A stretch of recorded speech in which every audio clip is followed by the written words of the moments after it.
मित्रों, सनातन धर्म में पुनर्जन्म की अवधारणा अत्यंत गूढ़ और रहस्यमयी है। श्रीमद् भगवद गीता में भगवान श्री कृष्ण स्वयं अर्जुन से कहते हैं, जातस्य हि ध्रुवो मृत्युर्ध्रुवम जन्म मृतस्य च, अर्थात जो जन्म लेता है उसकी मृत्यु निश्चित है और जो मरता है उसका पुनर्जन्म भी निश्चित है। परंतु एक जटिल प्रश्न यह उठता है कि क्या एक ही परिवार में आत्मा का पुनर्जन्म संभव है? क्या आत्मा अपने ही कुल में बार बार जन्म लेकर अपने अधूरे कर्मों को पूरा करती है? क्या कोई आत्मा अपने पाप या पुण्य के कारण अपने ही वंश में वापस लौट सकती है? मित्रों, इस वीडियो के माध्यम से हम आपको इस गूढ़ रहस्य को विस्तार से बताएंगे जो महाभारत काल से जुड़ी हुई है।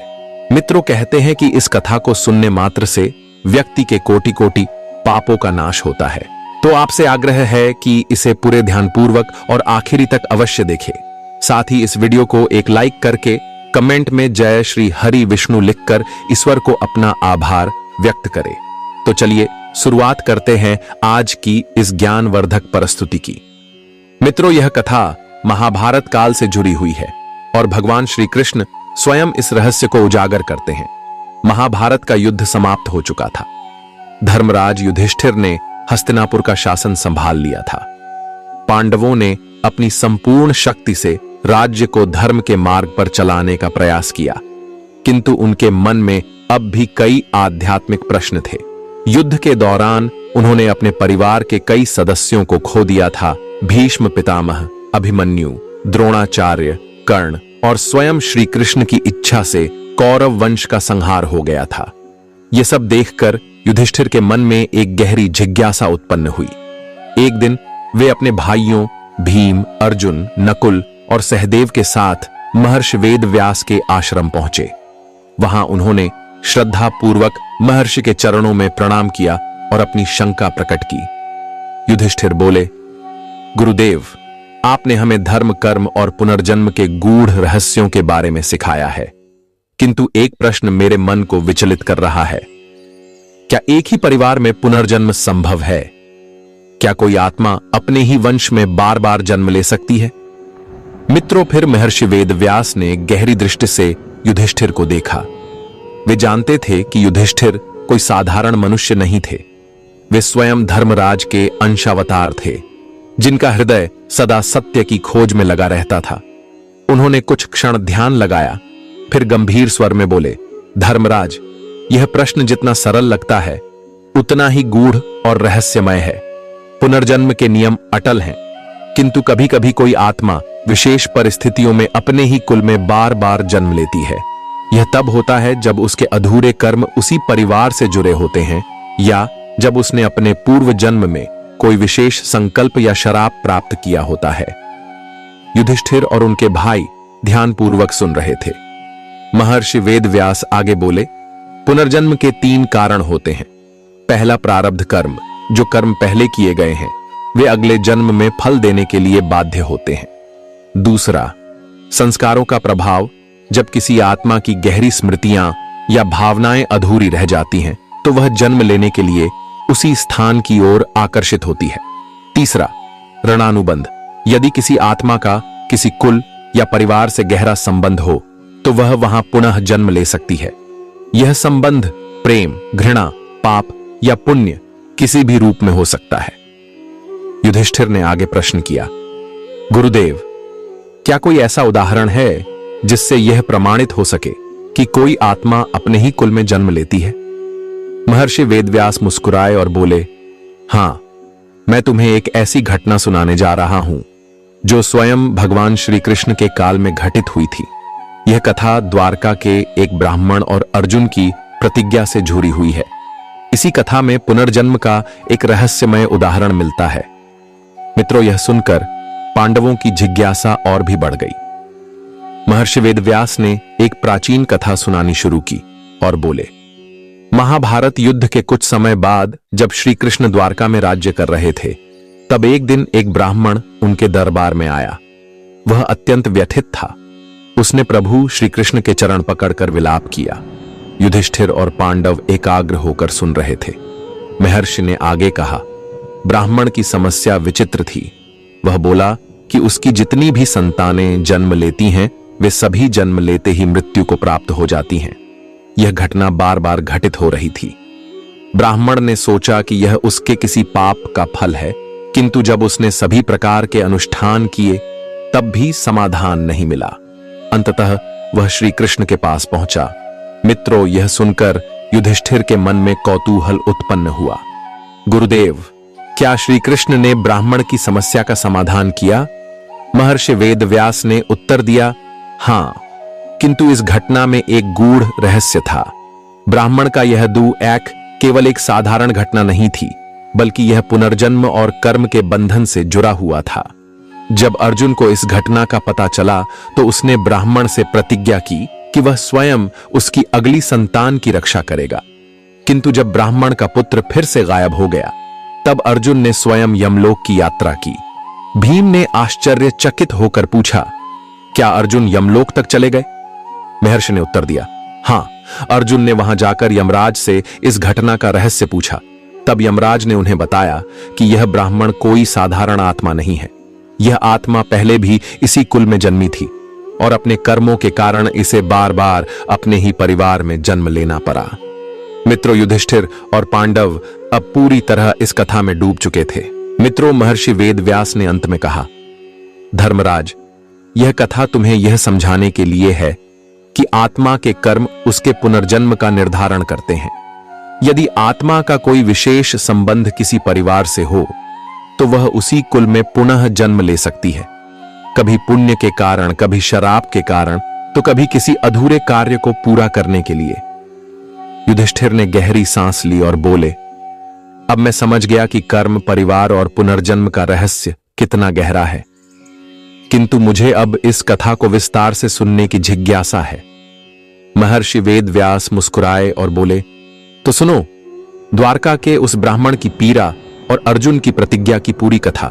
कालचक्र निरंतर घूमता रहता है, जन्म और मृत्यु का खेल अनवरत चलता रहता है, परंतु जब कोई आत्मा विशेष कारणों से बार बार जन्म लेती है तो यह एक रहस्य बन जाता है।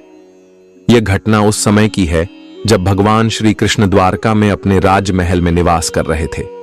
द्वारका, जो समुद्र के मध्य बसी हुई एक दिव्य नगरी थी, जहां धर्म और सत्य के पालन का आदर्श स्थापित किया गया था। श्री कृष्ण वहां अपने भक्तों को आशीर्वाद दे रहे थे, न्याय कर रहे थे और जगत के कल्याण हेतु अपनी लीलाएं रच रहे थे। एक दिन द्वारका के राजमहल के द्वार पर एक ब्राह्मण पहुंचा। उसका शरीर अत्यंत कृशकाय था, मुखमंडल पर गहन पीड़ा के चिन्ह थे और नेत्रों से अश्रुधारा बह रही थी। वह रोते रोते प्रभु श्री कृष्ण के पास पहुंचा और उनके चरणों में गिरकर अत्यंत करुण स्वर में बोला, हे द्वारकाधीश, हे योगेश्वर, मुझ पर कृपा कीजिए, मेरी व्यथा को सुनिए। मैं एक धर्मपरायण ब्राह्मण हूं। मैंने जीवन भर सत्य और अहिंसा का पालन किया है, कभी किसी का अहित नहीं किया। फिर भी मैं एक ऐसे दुर्भाग्य से ग्रसित हूं जिसका कोई उपाय नहीं दिखता। श्री कृष्ण ने प्रेम पूर्वक ब्राह्मण को उठाया और बोले, वत्स, शांत हो जाओ, कहो तुम्हारे मन की व्यथा क्या है? ब्राह्मण ने अपने आंसू पोंछे और कांपते हुए स्वर में कहा, हे माधव, मेरे जितने भी पुत्र जन्मे वे सभी जन्म लेते ही मृत्यु को प्राप्त हो गए। यह मेरे साथ 5वीं बार हो चुका है। मैं एक पिता हूं जिसने अपने पुत्र को जन्म लेते ही अपनी गोद में निर्जीव पाया। क्या यह मेरे पूर्व जन्मों के पापों का परिणाम है? क्या मेरी आत्मा किसी शराब से बंधी है? क्यों मेरे पुत्र इस संसार में आते ही चले जाते हैं? मित्रों, ब्राह्मण की यह पीड़ा सुनकर समस्त द्वारका में हलचल मच गई। वहां उपस्थित सभी नागरिक ब्राह्मण के दुख को देखकर व्यथित हो गए। लोग आपस में चर्चा करने लगे, क्या यह ब्राह्मण किसी श्रापित कुल का है? क्या यह भगवान की कोई विशेष लीला है? क्या इसे किसी ऋषि या देवता ने शराप दिया है? वहां उपस्थित सभी लोग सोच रहे थे कि जब स्वयं भगवान श्री कृष्ण इस धरती पर विराजमान हैं, तो किसी भक्त को इतना कष्ट क्यों मिल रहा है? क्या इस ब्राह्मण के भाग्य में ही ऐसा दुख लिखा है? ब्राह्मण अत्यंत दुखी और व्याकुल था। उसका हृदय इतना पीड़ा से भर गया कि वह क्रोध में आकर बोला, हे यादव श्रेष्ठ, आप नारायण के अवतार हैं, आप त्रिकालदर्शी हैं, आप जगत के पालन करता हैं। फिर भी आपने मेरे इस दुख को देखा और चुप रहे। हे माधव, यदि आप मेरे पुत्र को वापस नहीं ला सकते तो मैं समस्त द्वारका को श्राप दूंगा कि यहां किसी भी कुल में कोई पुत्र जन्म नहीं लेगा। ब्राह्मण के इस क्रोधपूर्ण वचन को सुनकर वहां उपस्थित सभी लोग भयभीत हो गए। उसी समय पांडवों में श्रेष्ठ गांडीवधारी अर्जुन वहां उपस्थित थे। उन्होंने ब्राह्मण की पीड़ा को सुना और स्वयं आगे बढ़कर प्रतिज्ञा की, हे ब्राह्मण, तुम व्यथित मत हो। मैं अपने गांडीव की सौगंध खाकर कहता हूं कि यदि इस बार तुम्हारा पुत्र जन्म लेकर भी जीवित नहीं रहेगा तो मैं स्वयं अग्नि में प्रविष्ट होकर प्राण त्याग दूंगा। श्री कृष्ण ने अर्जुन को देखा और मंद मुस्कुराए। वे जानते थे कि इस घटना के पीछे एक गहरा रहस्य छिपा हुआ है। जब अर्जुन ने यह प्रतिज्ञा ली तो श्री कृष्ण ने एक रहस्यमयी मुस्कान दी। उनके नेत्रों में एक दिव्य चमक थी, मानो वे जानते थे कि आगे क्या होने वाला है। अर्जुन ने ब्राह्मण से कहा, हे ब्राह्मण, इस बार जब तुम्हारी संतान जन्म ले तो मुझे बुला लेना। मैं स्वयं अपनी दिव्य शक्तियों से इसकी रक्षा करूंगा। कोई भी इसे मार नहीं पाएगा। ब्राह्मण को अब अर्जुन पर विश्वास था। उसने श्री कृष्ण के चरणों में प्रणाम किया और अपने घर लौट गया। परंतु क्या इस बार भी वही होगा जो पिछले 5 बार हुआ था? क्या अर्जुन अपने वचन को निभा पाएंगे या फिर इस घटना के पीछे कोई दिव्य लीला चल रही थी? क्या अर्जुन अपनी प्रतिज्ञा को पूरा कर पाएंगे? अब सभी की दृष्टि उस दिन पर टिकी थी जब ब्राह्मण की संतान का जन्म होगा। द्वारका के नागरिक भी उत्सुक थे, क्योंकि यह केवल एक पिता की पीड़ा ही नहीं बल्कि पुनर्जन्म और कर्म के रहस्यों से जुड़ी एक महत्वपूर्ण घटना थी। मित्रों, किंतु जब ब्राह्मण का पुत्र पुनः जन्म लेकर गायब हो गया तो अर्जुन ने अपनी प्रतिज्ञा निभाने के लिए उसे ढूंढने का निश्चय किया। अर्जुन ने अपनी दिव्य दृष्टि और धनुष गांडीव की शक्ति से ब्राह्मण के नवजात पुत्र की रक्षा के लिए हर संभव उपाय किए। उन्होंने अपने धनुष की रक्षा चक्र से ब्राह्मण के घर को सुरक्षित किया। किंतु जब संतान का जन्म हुआ तो वह रहस्यमयी रूप से पुनः लापता हो गया। ब्राह्मण विलाप करने लगा और क्रोध में अर्जुन को ताने मारने लगा। हे अर्जुन, तुमने तो कहा था कि तुम मेरे पुत्र की रक्षा करोगे, परंतु वह फिर भी लुप्त हो गया। क्या तुम्हारी प्रतिज्ञा व्यर्थ थी? अर्जुन को अपनी शक्ति पर अत्यंत विश्वास था। उसने संकल्प लिया कि जब तक वह इस रहस्य को सुलझा नहीं लेता तब तक वह चैन से नहीं बैठेगा। मित्रों, फिर अर्जुन ने सबसे पहले इंद्रलोक की यात्रा की। उन्होंने स्वर्गलोक जाकर देवराज इंद्र से पूछा, हे देवराज, क्या मेरे ब्राह्मण मित्र का पुत्र यहां पर है? इंद्र ने उत्तर दिया, नहीं पार्थ, यह रहस्य तुम्हारी कल्पना से भी परे है। यह कोई साधारण घटना नहीं बल्कि पुनर्जन्म और कर्म का गूढ़ रहस्य है। तुम्हें इसे समझने के लिए और गहरे जाना होगा। इंद्र के संकेत को समझते हुए अर्जुन ने अगला कदम उठाया। वे वरुण लोक गए, फिर कुबेर लोक और अंत में यमलोक की ओर प्रस्थान किया। अर्जुन ने अपने दिव्य रथ से यमलोक का द्वार पार किया। वहां उन्होंने यमराज को देखा, जो धर्म और कर्म के संरक्षक थे। यमराज की उपस्थिति अत्यंत प्रभावशाली थी। उनका स्वर गंभीर और गूढ़ था। यमराज ने अर्जुन को देखकर कहा, क्यों आए हो गांडीवधारी अर्जुन? तुम तो अभी तक मृत्यु के योग्य नहीं हो, फिर तुम यमलोक तक कैसे पहुंच गए? अर्जुन ने हाथ जोड़कर कहा, हे यमराज, मैं द्वारका के एक ब्राह्मण की संतान को खोजने आया हूं। मैंने उसे बचाने की प्रतिज्ञा ली थी, किंतु वह जन्म लेते ही लुप्त हो गया। मैं जानना चाहता हूं कि उसका क्या हुआ। यमराज गंभीर हो गए और एक क्षण के लिए मौन रहे। फिर वे बोले, पार्थ, यह कोई साधारण संतान नहीं है। इसका रहस्य तुम्हारे और श्री कृष्ण के काल से भी बहुत पुराना है। यह आत्मा एक शराप के कारण अपने ही परिवार में बार बार जन्म ले रही है। मित्रों, यह सुनकर अर्जुन चौंक गए। उन्होंने पूछा, हे धर्मराज, कृपया स्पष्ट कीजिए, यह आत्मा कौन थी और इसे शराप क्यों मिला? यमराज ने अपने दिव्य दृष्टि से उस आत्मा के पूर्व जन्मों को देखा और बोले, यह आत्मा पहले एक महान योद्धा थी जो द्वापर युग से पहले त्रेता युग में भी जन्मी थी। यह राजा नल के पुत्र के रूप में जन्मा था, परंतु अपने अहंकार और अन्याय के कारण इसे एक ब्राह्मण के शराप से बार बार मृत्यु का दंड मिला। अर्जुन आश्चर्यचकित हो गए। तो क्या यह आत्मा अपने ही कर्मों के कारण हर जन्म में इसी परिवार में जन्म लेती है? यमराज ने उत्तर दिया, हां, क्योंकि इस आत्मा ने एक समय में एक निर्दोष ब्राह्मण के पुत्र को मारा था। उसी ब्राह्मण ने इसे शराप दिया था कि यह भी हर जन्म में अपने ही कुल में जन्म लेगा और जन्म लेते ही मृत्यु को प्राप्त करेगा।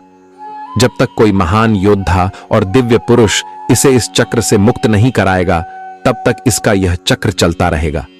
अर्जुन को अब इस रहस्य का आभास हो गया था। अर्जुन बोले, यदि यह आत्मा एक शराप के कारण इस चक्र में फंसी है तो इसे मुक्ति कैसे मिलेगी?